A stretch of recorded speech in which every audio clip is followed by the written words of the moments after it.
ओम शांति। आज 10 सितंबर 2023 के अव्यक्त बाप दादा के मधुर महावाक्य रिवाइज 4 दिसंबर 1995। आज मीठे मीठे बाप दादा ने कहा, यथार्थ निश्चय के फाउंडेशन द्वारा संपूर्ण पवित्रता को धारण करो।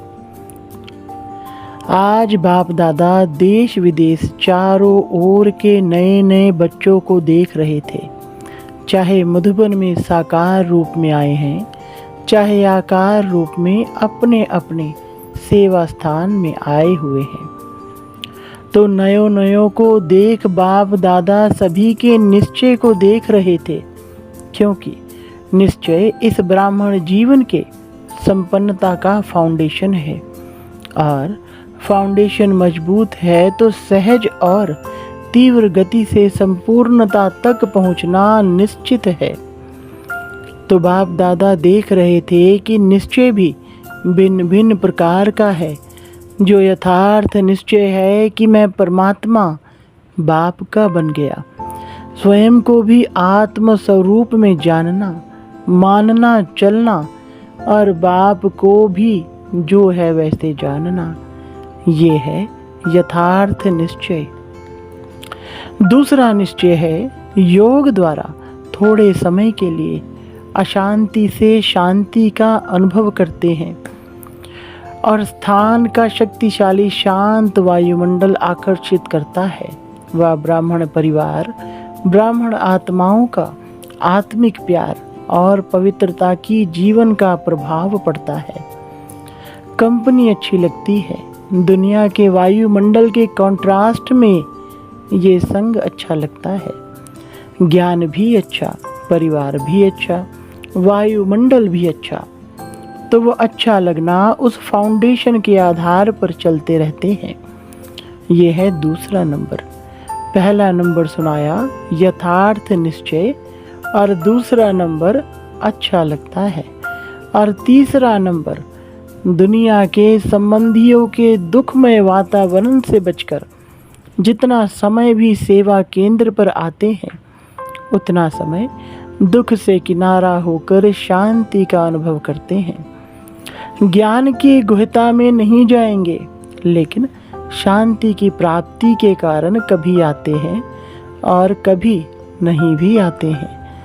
लेकिन यथार्थ निश्चय बुद्धि विजयी होते हैं, और देखा जाता है कि जब शुरू में आते हैं तो अशांति से तंग होते हैं, शांति के इच्छुक होते हैं।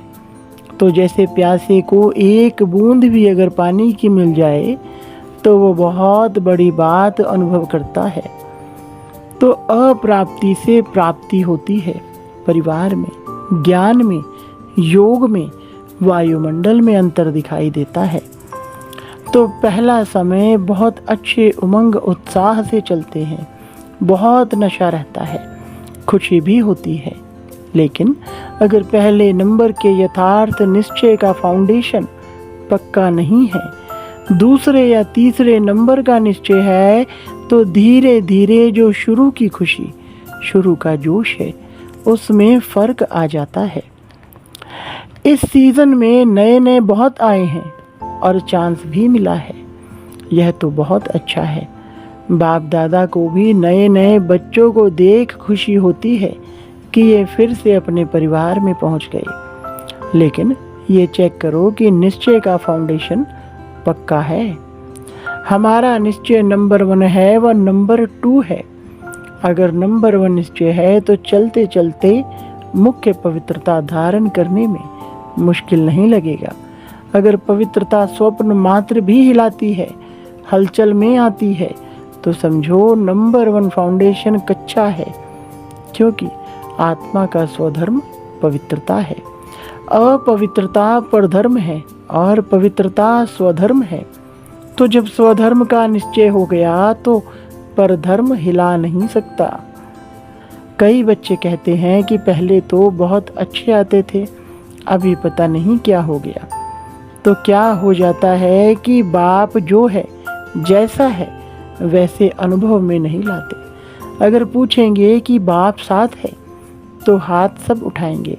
हाथ उठाना तो बहुत सहज है, लेकिन बाप साथ है तो बाप की पहली पहली जो महिमा करते हो कि वो सर्वशक्तिमान है, ये मानते हो या सिर्फ जानते हो?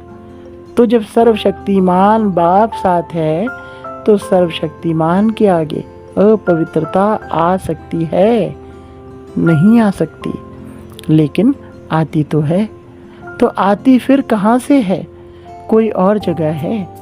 चोर लोग जो होते हैं वो अपना स्पेशल गेट बना लेते हैं, चोर गेट होता है। तो आपके पास भी छिपा हुआ है चोर गेट तो नहीं है? चेक करो। नहीं तो माया कहाँ से आई? ऊपर से आ गई? अगर ऊपर से भी आ गई तो ऊपर ही खत्म हो जानी चाहिए। कोई छिपे हुए गेट से आती है जो आपको पता नहीं पड़ता है। तो चेक करो कि माया ने कोई चोर गेट तो नहीं बना कर रखा है।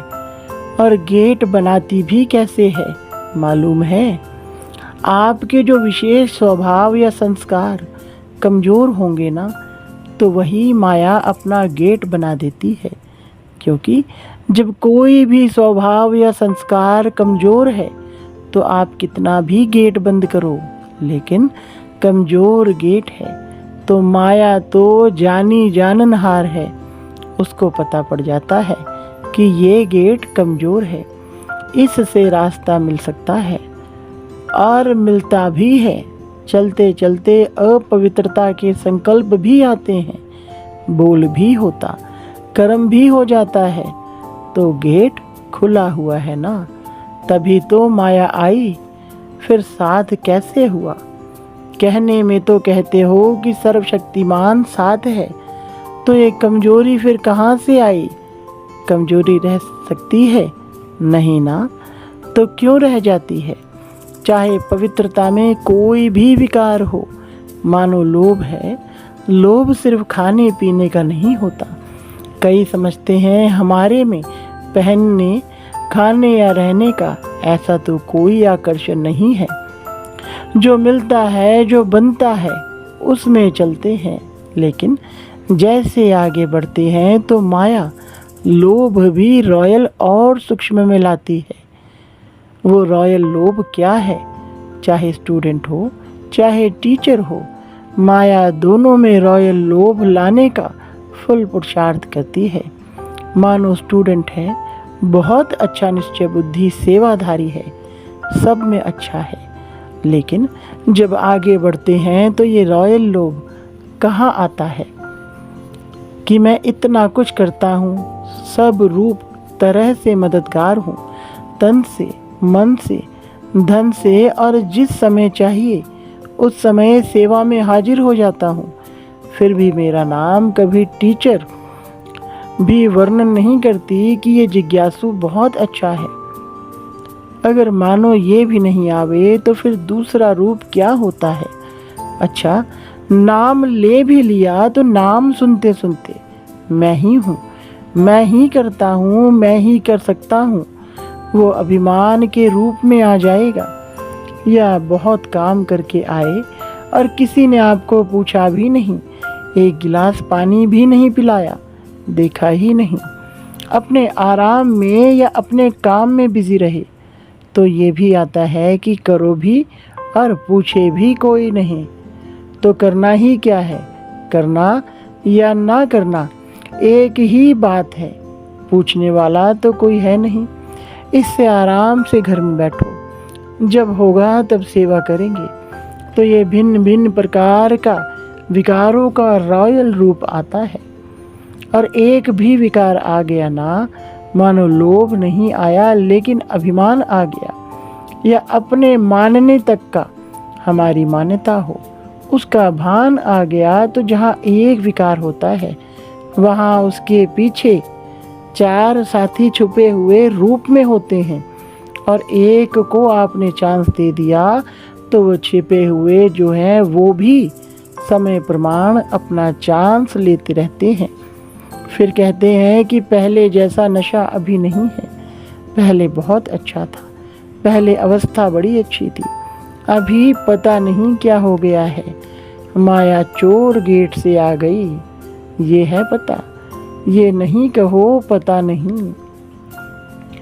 और टीचर को भी आता है। टीचर को क्या चाहिए?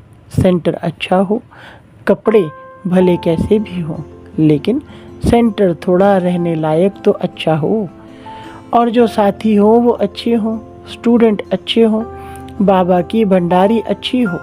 अगर अच्छा स्टूडेंट चेंज हो जाए तो दिल थोड़ा धड़कती है। फिर समझते हैं कि क्या करें, ये मददगार था ना, अभी वो चला गया। मददगार जिज्ञासु था, वह बाप है। तो उस समय कौन दिखाई देता है, जिज्ञासु या बाप?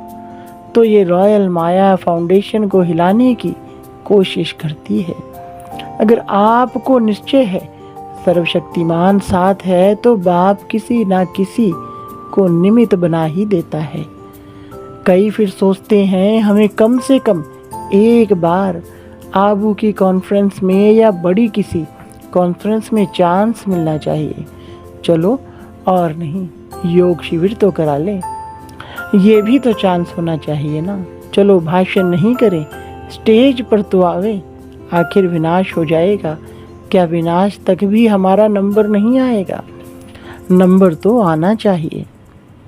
लेकिन पहले भी बाप दादा ने सुनाया कि अगर योग्य है, चांस मिलता है तो खुशी से करो, लेकिन ये संकल्प करना कि हमें चांस मिलना चाहिए, यह भी मांगना है।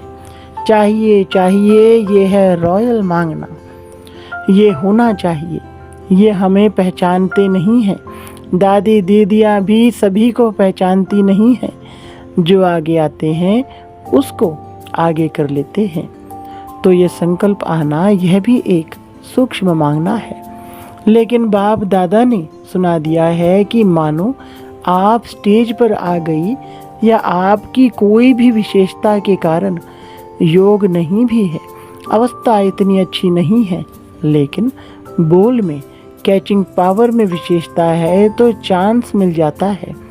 क्योंकि किसी की वाणी में मिठास होता है, स्पष्टता होती है और कैचिंग पावर अच्छी होती है, तो यहाँ के वहाँ के मिसाल वगैरह कैच करके सुनाते हैं, इसलिए उन्हों का नाम भी हो जाता है।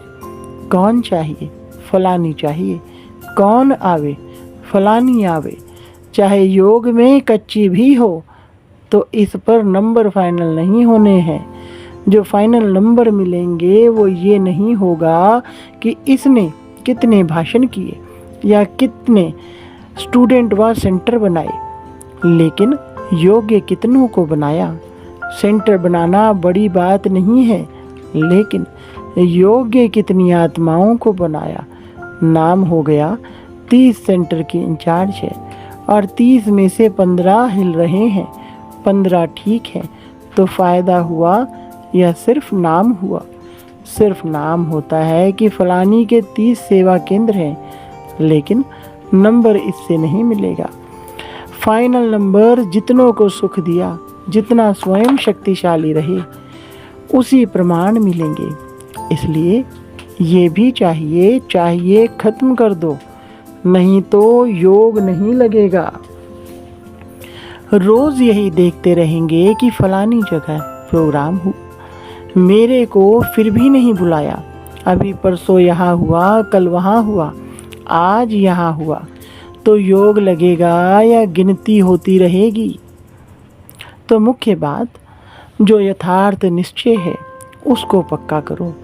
कहने में तो कह देते हो मैं आत्मा हूँ और बाप सर्वशक्तिमान है, लेकिन प्रैक्टिकल में, कर्म में आना चाहिए। बाप सर्वशक्तिमान है, लेकिन मेरे को माया हिला रही है, तो कौन मानेगा आपका बाप सर्वशक्तिमान है? क्योंकि उससे ऊपर तो कोई है नहीं। तो बाप दादा आज निश्चय के फाउंडेशन को देख रहे हैं, चाहे नए हैं चाहे पुराने हैं, लेकिन इस निश्चय के फाउंडेशन को प्रैक्टिकल में लाओ और समय पर यूज़ करो। समय बीत जाता है, फिर बाप के आगे पश्चाताप के रूप में आते हो। क्या करें बाबा, हो गया, आप तो रहम दिल हो, रहम कर दो। तो ये क्या हुआ? ये भी रॉयल पश्चाताप है। साथ है तो किसी की हिम्मत नहीं है। निश्चय बुद्धि का अर्थ ही है विजयी। अगर कोई हिसाब किताब आता भी है तो मन को नहीं हिलाओ, स्थिति को नीचे ऊपर नहीं करो। चलो आया और फट से उसको दूर से ही खत्म कर दो। अभी योद्धे नहीं बनो, कई अभी निरंतर योगी नहीं हैं। कुछ समय योगी हैं और कुछ समय युद्ध करने वाले योद्धे हैं। लेकिन अपने को कहलाते क्या हो? योद्धे की योगी कहलाते तो सहज योगी हो। तो नए जो भी आए हैं उनको बाप दादा फिर से भाग्य प्राप्त करने की मुबारक देते हैं। लेकिन मुबारक के साथ ये चेक भी करना कि फाउंडेशन नंबर 1 है या नंबर 2 का है। कई कहते हैं ज्ञान योग बहुत अच्छा लगता है। अच्छा है, वो तो ठीक है, लेकिन कर्म मिलाते हो।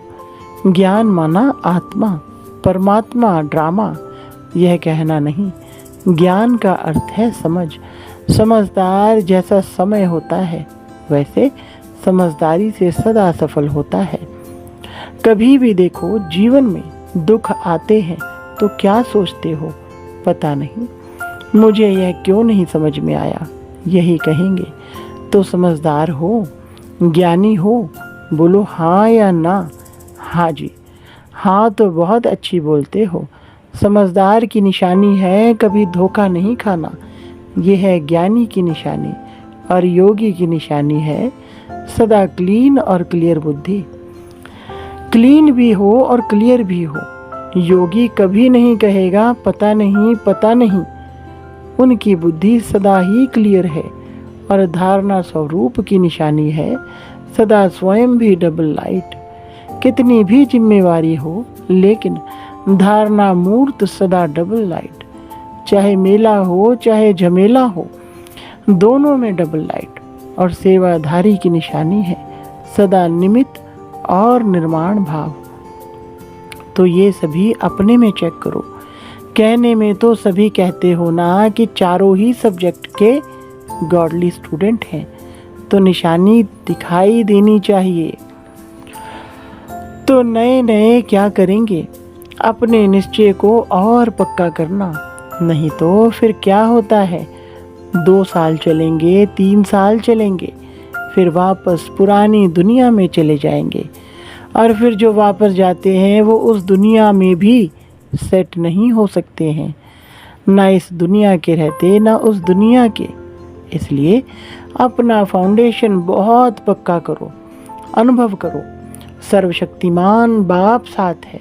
बस एक बात भी अनुभव किया तो सब में पास हो जाएंगे। देखो आजकल प्राइम मिनिस्टर है, मिनिस्टर है, उसके साथ का भी नशा रहता है ना। ये तो सर्वशक्तिमान है। अच्छा, चारों ओर के सदा श्रेष्ठ भाग्यवान भाग्य विधाता को अपना बनाने वाले ऐसी श्रेष्ठ आत्माओं को सदा बाप दादा के श्रीमत को सुना और किया। ऐसे सर्व सपूत बच्चों को सदा सेवा में अचल रहने वाले झमेला मुक्त और परमात्म मिलन मेला मनाने वाले सभी बच्चों को बाप दादा का याद प्यार और नमस्ते। रूहानी बच्चों की रूहानी बाप दादा को नमस्ते जी। आज मीठे मीठे बाप दादा ने अपने लाडले बच्चों को वरदान दिया, अपनेपन के अधिकार की अनुभूति द्वारा अधीनता को समाप्त करने वाले सर्व अधिकारी भव। विस्तार, बाप को अपना बनाना अर्थात अपना अधिकार अनुभव होना। जहाँ अधिकार है वहाँ ना तो स्व के प्रति अधीनता है, ना संबंध संपर्क में आने की अधीनता है, ना प्रकृति और परिस्थितियों में आने की अधीनता है। जब इन सब प्रकारों की अधीनता समाप्त हो जाती है तब सर्व अधिकारी बन जाते। जिन्होंने भी बाप को जाना और जानकर अपना बनाया वही महान है और अधिकारी हैं। स्लोगन: अपने संस्कार व गुणों को सर्व के साथ मिलाकर चलना, यही विशेष आत्माओं की विशेषता है। अच्छा, ओम शांति।